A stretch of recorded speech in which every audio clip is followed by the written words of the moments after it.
Welcome back, everybody, to another edition of Gary's Record Collection. Okay, we're going to do a little bit of cheating this time. It's not an actual vinyl record. We're going to talk about a CD set, but very important nonetheless.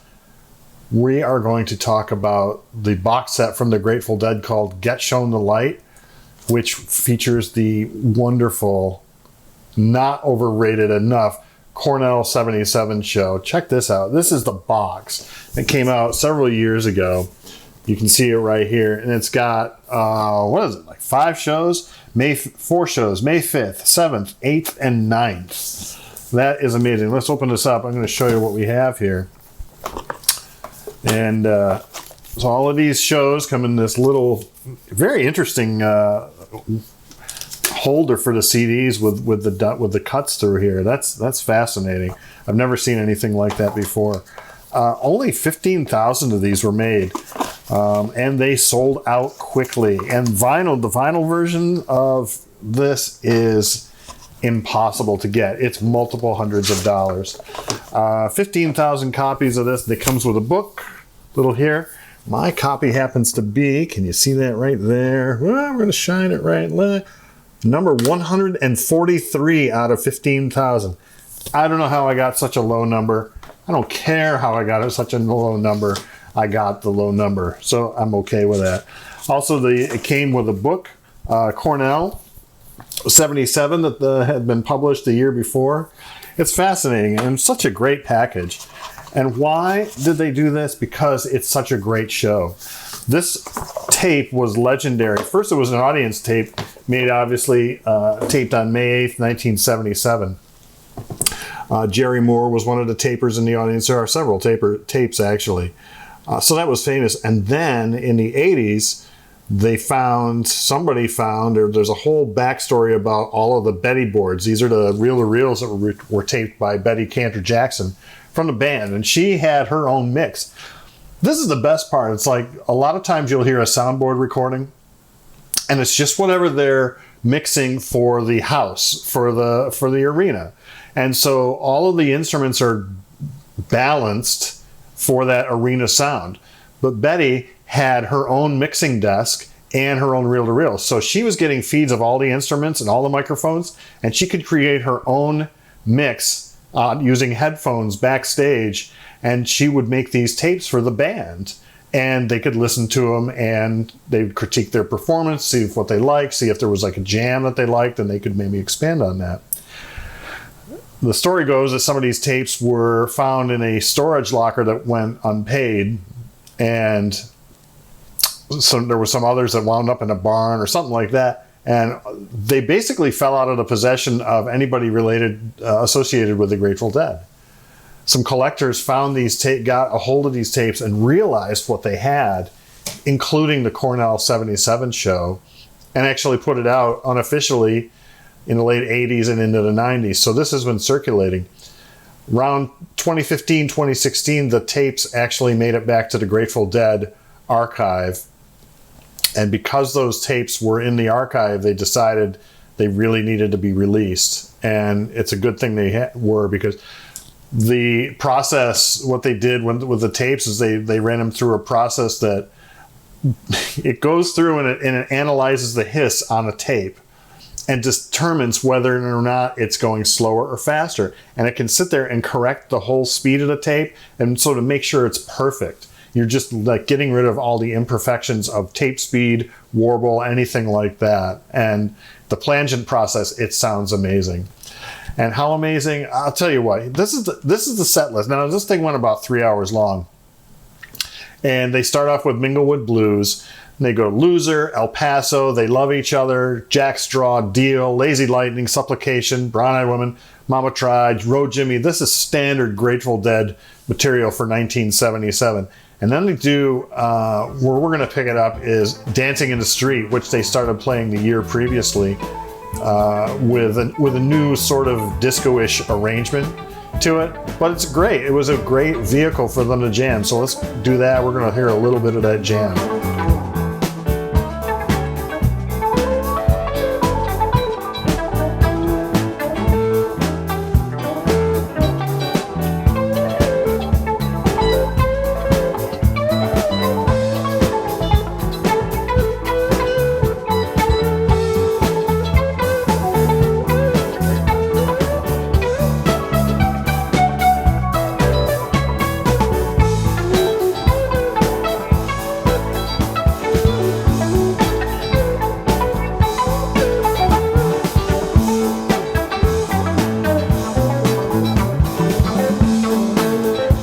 it's interesting the effect that Jerry Garcia has on. It's like this little envelope thing. It's like he hits a note and it basically creates an envelope.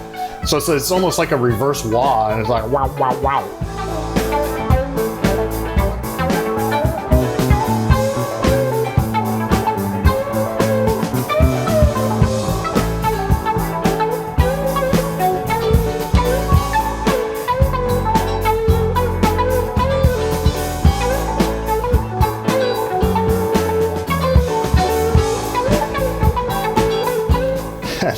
One of the people who reacted to this online noted it's like they went for like 13 minutes and just were jamming and grooving in A, they called it, and there was no changes to it. So we're going to skip ahead because there was a change, and we're going to listen to the sequence.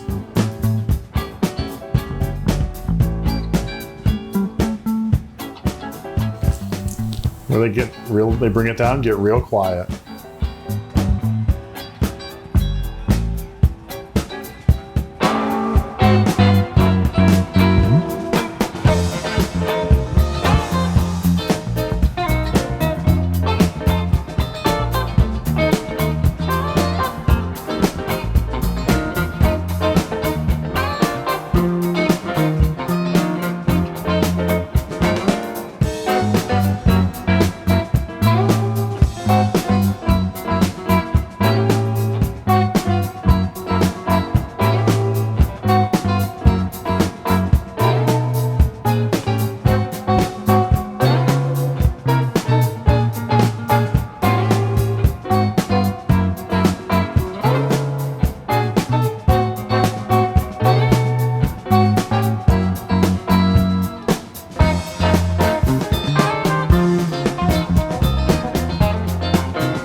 And the best part is, like, none of this was in the original song, not in the original Dancing in the Street at all.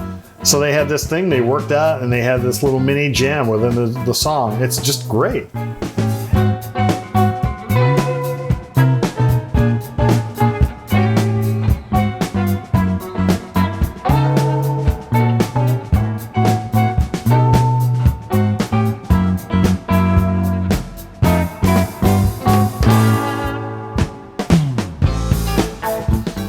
And back into the song.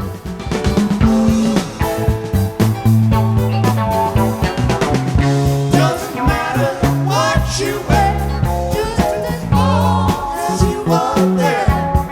So come on now, every guy, grab a girl, everywhere around the world, dancing in the streets. So after dancing in the streets, they took a set break. They'd been playing for an hour, so they played an hour, take a 20-minute break, they come back, play another hour or so, take a 20-minute break, and play the end of the show. Set 2 kicks off with probably the best Scarlet Fire known to mankind. Scarlet Begonias, Fire on the Mountain. 77 was the first year that they were paired together. Scarlet Begonias came out in 73. And they'd been playing it. It was like an 11-minute song. It was a good jam on the end.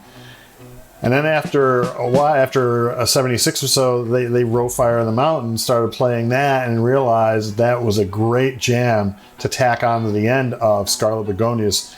And throughout the history of the Dead after that, with some exceptions, it was always Scarlet Begonias, Fire on the Mountain, Scarlet Fire. And it's amazing. And this is probably the best version of that song ever.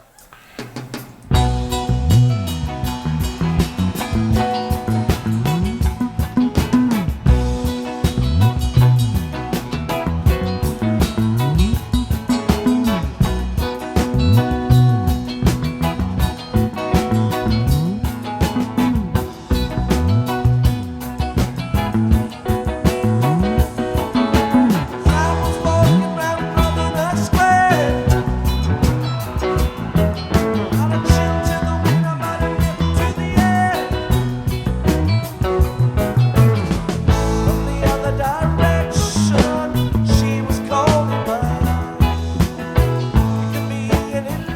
just love the fact that this is all being mixed separately just for the band. It's not for the audience.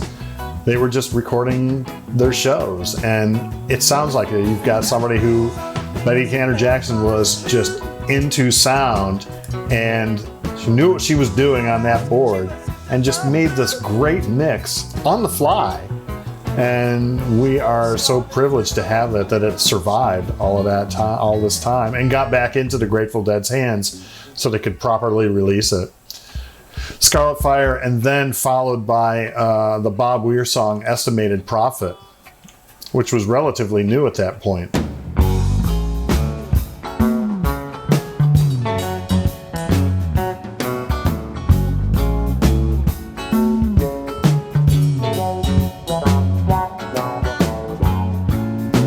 What is this, in 14 time?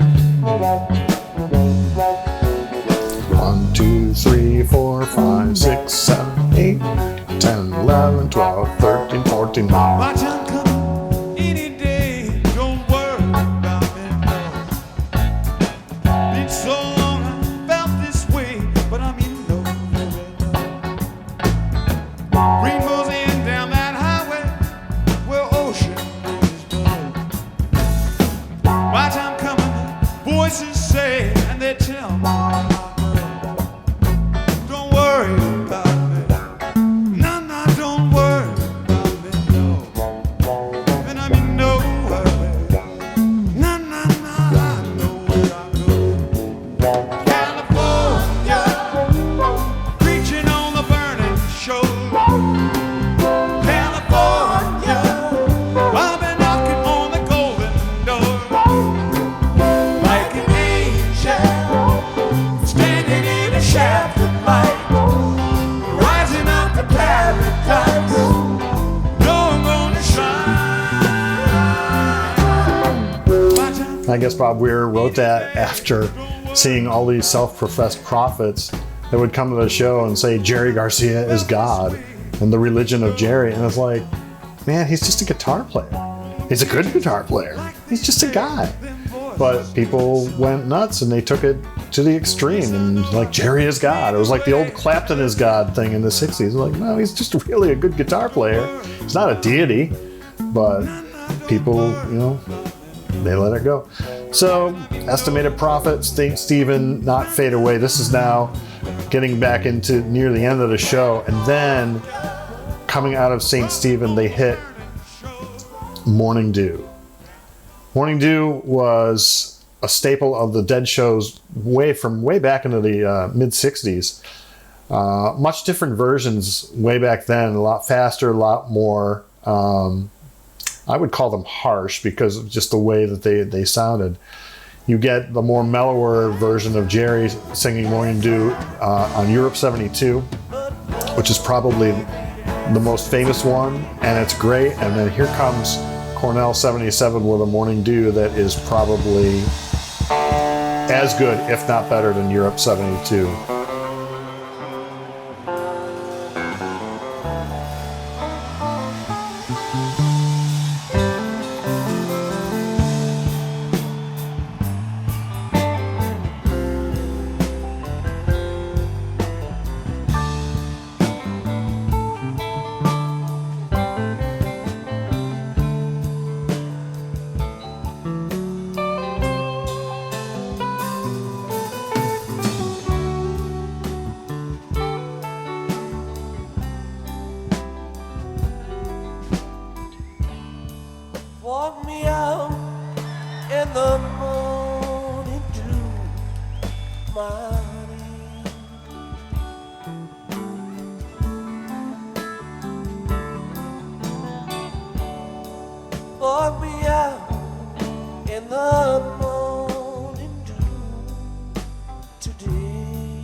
And it just goes on for like 14 minutes, and it's just such a beautiful song.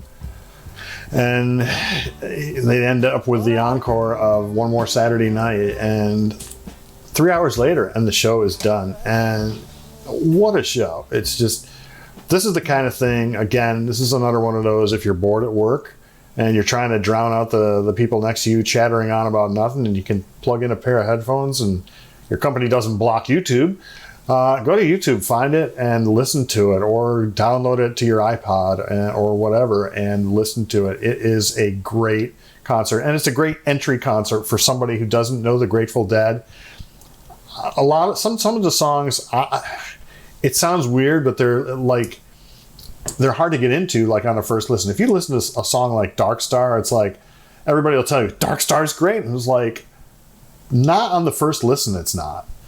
But you've got these other songs that are very easy entry points into the Dead, into all of the songs that they did, all of that style that they had. This, from top to bottom, is a great entry point for somebody who's probably heard the Dead on the radio. You know, when I was growing up and young and listening to radio, the only Dead songs that they played by that time were Casey Jones and Truckin', until Touch of Grey came out in '87. That's it. You didn't hear anything else, really. Even though, you know, they had been playing for all those years, but those two songs were really the what was on the radio. So anybody who's heard about the Dead, doesn't know it, and maybe wants an introduction, Cornell 77 is a great way to do that. I would love to pick this up on vinyl sometime, but I think I'm going to have to play the lottery to do that, because it's going for a lot of money now. Maybe they'll re-release it for a record store day. But anyway, so Cornell 77, The Grateful Dead, May 8th, 1977. Part of that's the Get Shown the Light box set, and it is tremendous. So I say get out there and listen to it at your first opportunity. And thanks for listening. Gary's Record Collection. We'll see you again on the flip side.